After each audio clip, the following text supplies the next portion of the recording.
ചെങ്കള നിലമ്പൂരിൽ എലക്ഷൻ ഇന്ന് വോട്ടിങ് കഴിഞ്ഞല്ല. നമുക്കൊരു ചെറിയ പന്തയം വെച്ചാലോ? പന്തയല്ല, ആര് ജയിക്കും എന്നുള്ളത്.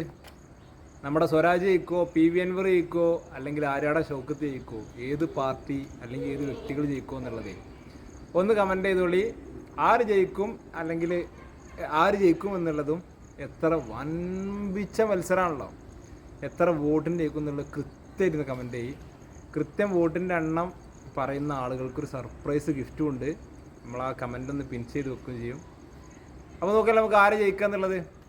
മത്സരം എന്ന് പറഞ്ഞാൽ അങ്ങനെയാണല്ലേ, ഏത് മത്സരത്തിലും വിജയിക്കുന്ന ഒരാളുണ്ടാവാം, തോൽക്കുന്ന ഒരാളുണ്ടാവാം. പക്ഷേ മത്സരത്തിൻ്റെ പ്രത്യേകത എന്താണ്? മത്സരത്തിൽ പങ്കെടുക്കുക എന്നുള്ളതാണ്, അറ്റൻഡ് ചെയ്യുക എന്നുള്ളതാണ് ഏറ്റവും വലിയ സംഭവം എന്നുള്ളത്, പ്രാക്ടിക്കലി ഇറങ്ങുക എന്നുള്ളത്.